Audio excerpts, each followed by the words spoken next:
Μην ξεχάσεις να κάνεις στις 12 ακριβώς την άσκηση ετοιμότητας σε περίπτωση πυρκαγιάς.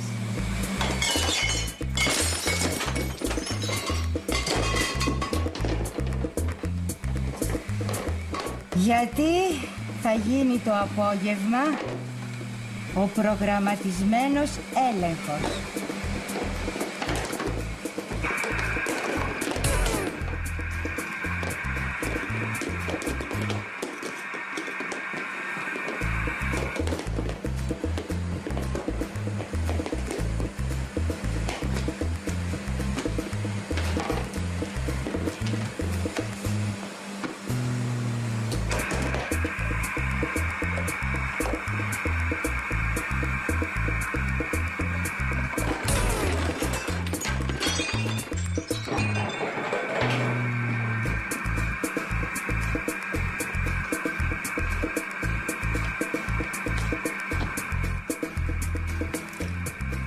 Επίσης, να ενημερώσεις τους πελάτες ότι υπάρχει μικρό πρόβλημα στις γραμμές του ΟΤΕ, με αποτέλεσμα να μην λειτουργεί σωστά το ίντερνετ.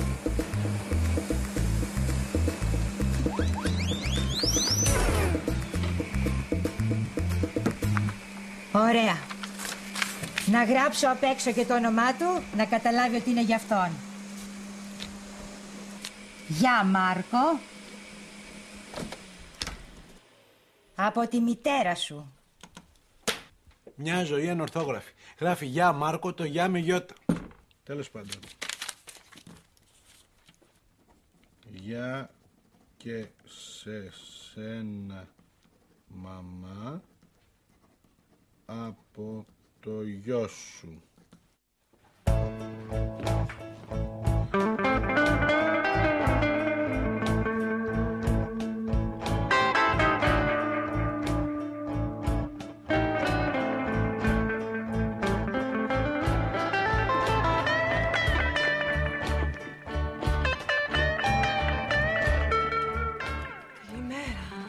Καλημέρα. Τον αγαπητό κύριο Λέπουρα. Μαγουλάδες, μαγουλάδες. Ωραία. Η κυρία σύζυγός σας. Κυρία Λεπουρίνα. Χαίρομαι πάρα πολύ. Κι εγώ.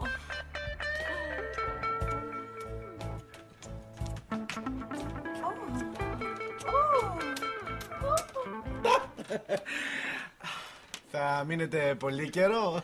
Όχι, μια νύχτα. Μια νύχτα.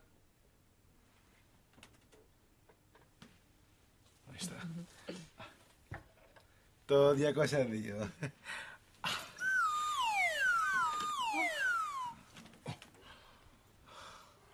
Ορίστε. Ευχαριστώ. Παρακαλώ.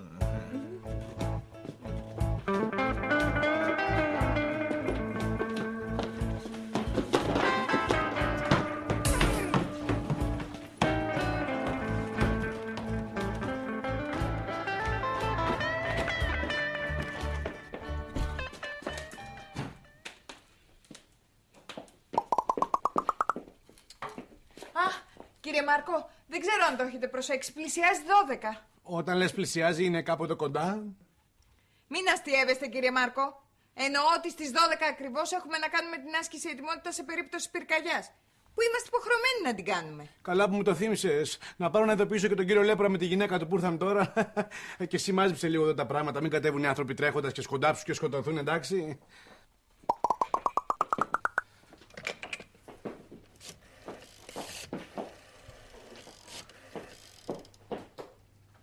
Ναι, κύριε Λέπουρα. Καλά, ακόμα έχετε το τσαντάκι στο στόμα σας. Ευτύστε το να μιλήσουμε. Ακούστε, στις 12 ακριβώς έχουμε εδώ μια άσκηση ετοιμότητας σε περίπτωση πυρκαγιάς. Μην ανησυχείτε, είναι απλό. Το μόνο που θέλω είναι όταν ακούσετε το συναγερμό να κατέβετε αμέσως κάτω, να βγείτε για λίγα λεπτά έξω, έτσι ώστε να εγκαινωθεί όλο το κτίριο. Σύμφωνοι?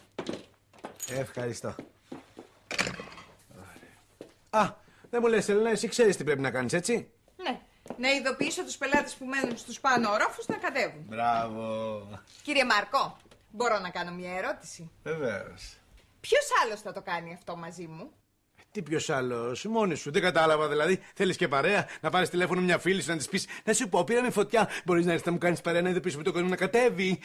Δεν μπορείς, τι κρίμα, βρε γαμότο. Εννοώ τι θα συμβεί αν λείπω εγώ από το ξενοδοχείο και πάρουμε φωτιά. Ποιος θα ειδοποιήσει τους ανθρώπους να κατέβουν? Καλά, θα φροντίσουμε να πάρουμε φωτιά όταν είσαι εδώ, Έλληνα, εντάξει. Καλά. Καλά.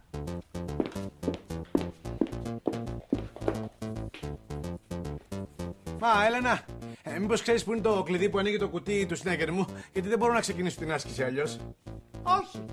Αλλά δεν αποκλείεται να το έχει βάλει η μητέρα σας στο χρηματοκιβώτιο. Στο χρηματοκιβώτιο, γιατί φοβάται μην της το κλέψουν. Ξέρω εγώ. Ρε μανία αυτή η γυναίκα να τα κλειδώνει όλα στο χρηματοκιβώτιο. Ποιος είναι τώρα ο συνδυασμός? Από εδώ τον έχω γραμμένο. 1, 2, 3, 4. Ωραία. 1, 2, 3, 4.